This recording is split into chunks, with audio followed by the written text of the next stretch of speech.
Amarjid is known as the world's youngest serial killer, having allegedly taken 3 lives before he turned 8 years old.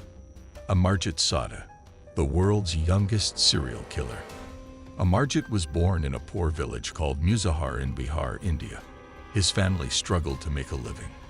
He was a quiet child who liked to climb trees and explore the outdoors, but his life took a dark turn when his aunt left him in charge of her baby and his younger sister while she went to work in the city.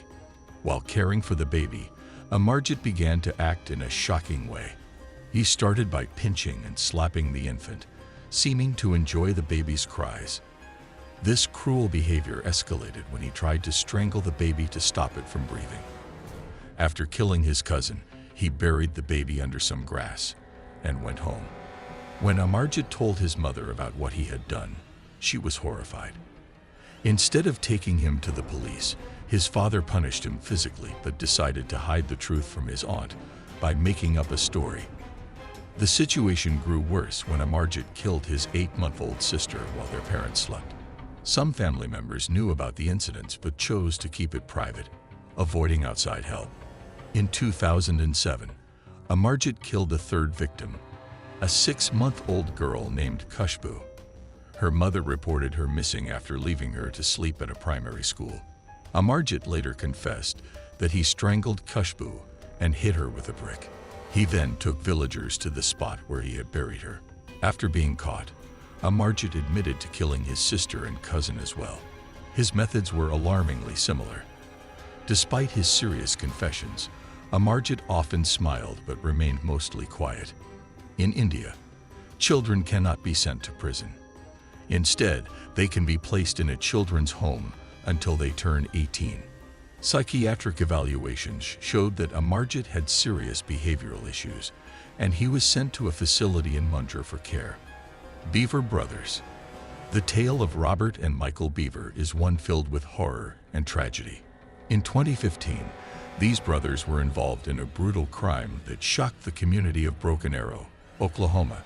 Their actions led to the heartbreaking loss of their parents and 2 of their siblings.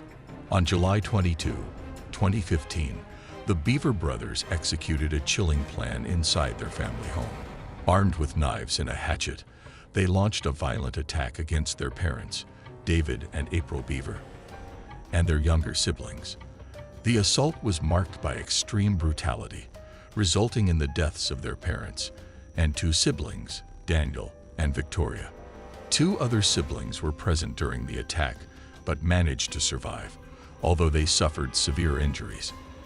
The motive behind this horrific act remains unclear, and investigators continue to explore the brothers' disturbing fascination with violence. During the investigation, Michael Beaver revealed shocking details about the incident. He admitted that the brothers had a specific plan for the attack. According to reports, Michael lured his sister into a room, diverting her attention while Robert struck. Following this, their mother was attacked, and then their father. At this point, their brother Daniel had locked himself in his bedroom, desperately calling 911 for help. Tragically, Michael deceived Daniel by claiming that Robert was coming for him, convincing him to open the door for safety. Trusting his brother, Daniel allowed Michael in, unintentionally disconnecting the 911 call. Robert quickly followed Michael inside, intent on carrying out their gruesome plan. Their older sister managed to escape and set off the house alarm, but Michael disabled it and dragged her back inside, subjecting her to more violence. Meanwhile, 2 younger siblings, ages 5 and 7, sought refuge in a bathroom. Once again, Michael manipulated the situation, convincing them to unlock the door by falsely claiming that Robert was attacking everyone. Tragically, Michael then took the life of his 7-year-old brother, while Robert attacked the 5-year-old. Fortunately, a knock at the door interrupted the chaos. The police had arrived, thanks to Daniel's desperate call for help. This intervention ultimately halted the violence. After their arrest, Robert and Michael Beaver were charged with multiple serious crimes. Due to the nature of their actions, they were tried as adults. In 2016, Robert pleaded guilty to 5 counts of first-degree murder and received multiple life sentences without the possibility of parole. Michael chose to go to trial in 2018, where he was found guilty on all charges and sentenced to multiple life sentences without the possibility of parole as well. These sentences ensure that Robert and Michael Beaver will never again pose a threat to society, leaving behind a community forever changed by their tragic actions. Michael Hernandez. Michael Hernandez was born in February 1988 in Miami, Florida. As a child, he was known for being intelligent and well-behaved, excelling academically. However, beneath this normal exterior were troubling issues that would lead to a horrifying crime. In 2004, at just 14 years old, Michael committed an act that sent shockwaves across the nation. He lured his classmate, Jamie Goff, into a bathroom stall at Southwood Middle School in Miami. There, he assaulted Jamie with a knife, ultimately taking his life. The gruesome nature of the crime, combined with the young ages of both the victim and the perpetrator, deeply shook the local community and the country. The motive behind Hernandez's actions has been the subject of much speculation. Reports suggest he had a morbid fascination with serial killers, often researching their lives and methods. It was also discovered that he kept a journal filled with violent drawings and writings. This combination of interests, along with a desire for notoriety, likely played a role in this horrific decision. Following his arrest, Hernandez faced a trial that began in 2008. The prosecution presented strong evidence, including surveillance footage and testimonies from classmates, showing that the crime was premeditated and calculated. Despite being only 14 at the time, Michael was tried as an adult, sparking significant debate about the punishment of juvenile offenders. In 2008, the court found Hernandez guilty of first-degree murder and sentenced him to life in prison without the possibility of parole. Tears filled his eyes as he heard the devastating sentence. The judge believed he posed a significant threat to society, and the decision to impose a life sentence on a juvenile was highly controversial, raising questions about the juvenile justice system and the balance between punishment and rehabilitation.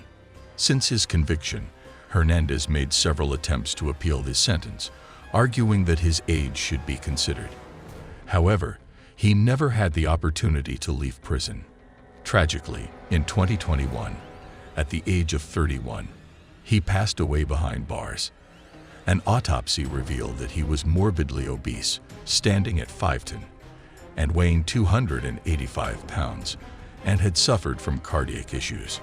Brenda Spencer. Brenda Spencer was born on April 3, 1962, in San Diego, California. Her actions on January 29, 1979, left a profound impact on her community and raised troubling questions about the motives behind acts of violence. At just 16 years old, Brenda committed a horrific crime that would alter countless lives forever. On that fateful morning, Brenda armed herself with a .22 caliber rifle and positioned herself by a window in her home, which overlooked Grover Cleveland Elementary School. As students and staff arrived for the day, she opened fire indiscriminately, targeting innocent victims without a hint of remorse. The consequences of her actions were devastating. 2 lives were lost, and 9 others were injured. Among the deceased were Principal Burton Ragg and custodian Mike Sousa, whose tragic deaths sent shockwaves throughout the community. The senselessness of this violence left many grappling to understand how a young girl could harbor such darkness within her. After her arrest, Brenda's infamous response to a question about her motive only deepened the mystery. When asked why she had done it, she callously replied, "I don't like Mondays." This chilling statement left observers astounded and searching for answers in the face of such an inexplicable act. As the legal proceedings unfolded, it became clear that Brenda's troubled upbringing played a significant role in her actions. Reports indicated a history of violent tendencies and depression. It was revealed that she had developed a fascination with firearms, even asking for a gun as a Christmas gift, a request her father regrettably fulfilled. In 1980, Brenda stood trial for her crimes, and was found guilty of multiple charges, including taking lives and several counts of assault with a deadly weapon. Because she was a minor at the time of her offenses, she was sentenced to 25 years to life in prison. Over the years, she has made numerous appeals, but her sentence has consistently been upheld, and she remains incarcerated. Brenda Spencer's case serves as a solemn reminder of the far-reaching consequences of violent acts. It underscores the critical importance of addressing mental health concerns early on and reignites discussions about the need for stricter gun control measures to prevent firearms from falling into the wrong hands, especially those who may be struggling with mental health issues. Her story is a tragic reflection of how untreated issues can lead to devastating outcomes, affecting many lives in the process. If you found this video thought-provoking, don't forget to like, subscribe, and share your thoughts in the comments below.